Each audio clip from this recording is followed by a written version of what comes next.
C'est une technocrate qui a beaucoup évolué dans l'ombre. C'est vrai qu'elle vient de la diaspora congolaise de Belgique, qu'elle a commencé à travailler dans les banques, puis dans les systèmes des Nations Unies. Elle a rejoint le cabinet de l'ancien vice-premier ministre du budget Mokoko Samba sous le gouvernement Tata entre 2012 et 2014. Puis elle a rejoint l'équipe du président Félix, où elle a été coordinateur adjoint de la cellule de veille stratégique CEVES. Après la formation du gouvernement Sam Maloukonde II, elle a rejoint le ministère de Plan, où elle a œuvré jusqu'à ce qu'elle soit récemment nommée Premier ministre.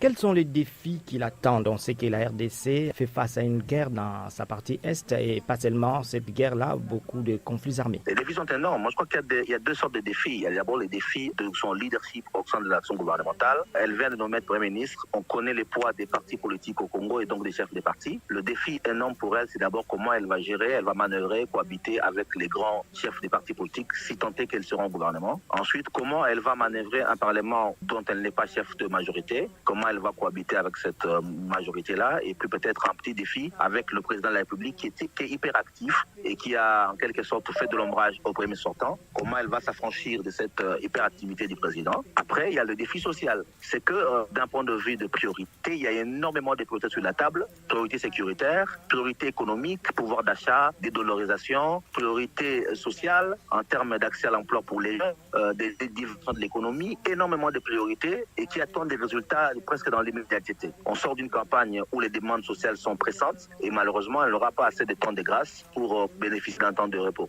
Elle est une femme. Peut-on penser qu'elle pourra faire quelque chose devant la guerre et tous ces conflits-là? Moi, je ne mettrai pas vraiment en avant le fait qu'elle soit femme parce que les compétences n'ont pas de sexe. Et tout dépendra de sa stratégie pour répondre à ces questions-là en collaboration avec le président, de l'équipe qu'elle va constituer autour d'elle et de la maîtrise des dossiers que ces gens apporteront à ses côtés. C'est cela qui fera qu'elle puisse, oui ou non, apporter les réponses aux préoccupations à la fois économiques et sociales. Et après, en tant que femme, c'est vrai, elle a peut-être une sensibilité sur les questions sécuritaires qui lui sera propre. Encore faut-il que le président lui donne assez d'espace parce qu'on a vu son prédécesseur avoir un peu moins d'espace sur les questions sécuritaires notamment. La RDC est parmi les pays où les violences sexuelles sont régulières.